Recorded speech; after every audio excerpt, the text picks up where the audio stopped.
It's something I picked up from the master I learned from. Some people say when you're heating the metal, take a half a second to turn it over so it doesn't go flat.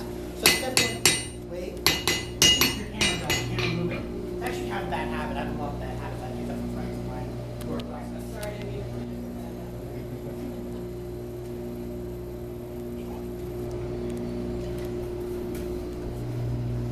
Opposite side. It's very soft. The heat from the fire makes the metal soft.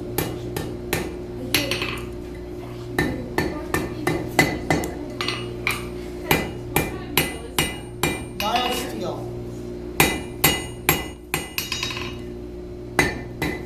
Back in the day, they had more iron than steel. Now it's the opposite. Now we have more steel than iron.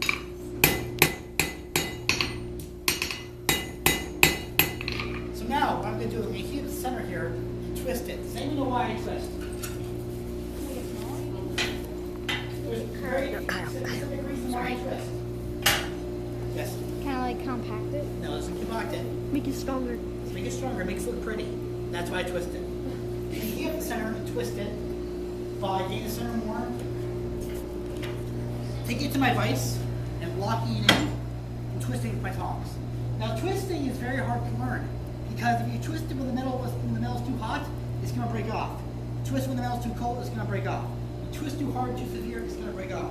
So that's something that you have to learn to do breaking. It takes a while to do. It took a while for me to learn how to twist. I don't remember, it was a long time ago. But I'm pretty sure I'm looking at some pieces I first made. They're not anywhere as near as good as I can make now. What? You still have that? Yeah, my house. How hot does the fire burn? I don't know my number temperature. A couple thousand degrees. Oh my god. It's like just a couple thousand. Just a couple. You know. So now I'm just going to grab one of my tongs and twist. Make sure the hook's on that side so I can stop twisting on that side.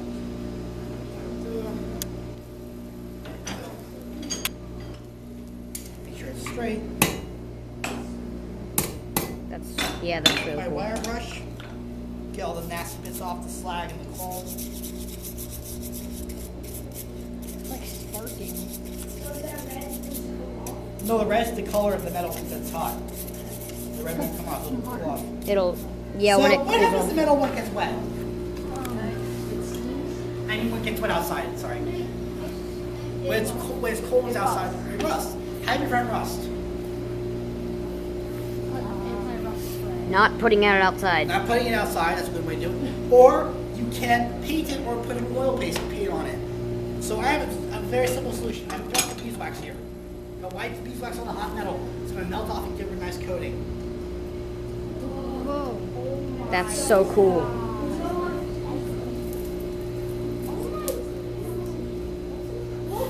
It's on fire. Aiden, I have this whole thing. Yeah, same. That's so cool. Yours looks different than mine. Like, look at mine and then look at yours. A while. Depends on how heavy it rains and what's outside. Oh, I'm zoomed in more. In my shop, I'll paint them, but historically they would not paint it. Do you ever just make stuff for fun? Yeah, all the time. Everything I make is for fun. Well, most of the things I make for fun. For hanging pots or fires, clothing, plants, bad children, whatever you can think of, to cool off in the water. Yes. So yeah, in my shop, I make a lot of things for fun. It's more fun when someone's paying you to make it, but a lot of times I just do it for fun. Have you ever made like a sword or like? I have, and I don't like making them. They're not fun to make. So it's Like a lot just of work. hard, yeah. And the cool thing about when I make something, I want to be able to use it. I'm gonna make a sword. I'm gonna use it, and I'm gonna go to jail. So I don't want to do that. But you can make a nail and someone will go to I jail. don't like making nails. I don't know how to They're make not a fun? nail. Blacksmith probably would be able, but I don't know how to make them. I have friends who made them. There are a lot of blacksmiths who have like conventions once a year. And one of the big things they'll do is make an anvil, but that takes a while. No, it takes like a couple days. How would you make an anvil? Would This you is the cool use thing about another blacksmithing. anvil? You need an anvil to make an anvil. You need tongs to make tongs. You need a hammer to make a hammer. So originally they would have used something hard like a rock. You can even document using meteorite, which has a high iron alloy. So what they would have done is take iron and forge out the base in the basic shape, and they would have taken steel and welded it on the face. Yes. Do you make candles? Candles? I don't make candles. I can make candle holders, but I don't make candles. What is your favorite thing? My favorite thing to make, gosh, my favorite thing to make. I really enjoy making these things. This is a horseshoe that I turned into a heart. Horseshoe. It's a horseshoe heart. I like making these.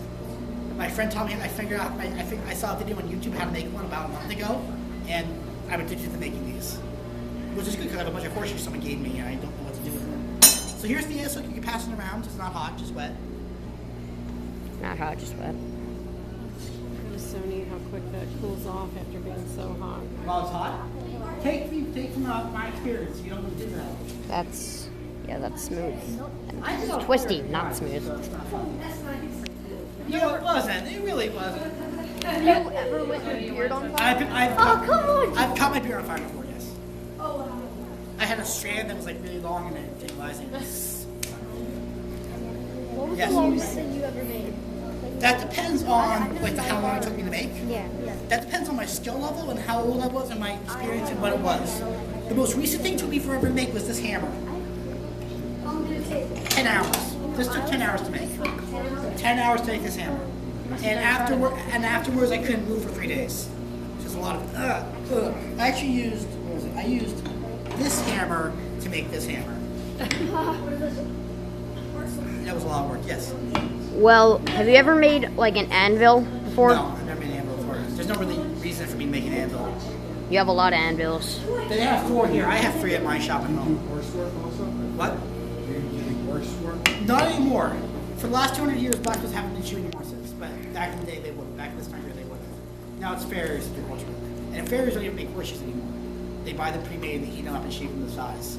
I only know one farrier that makes horseshoes. Yes.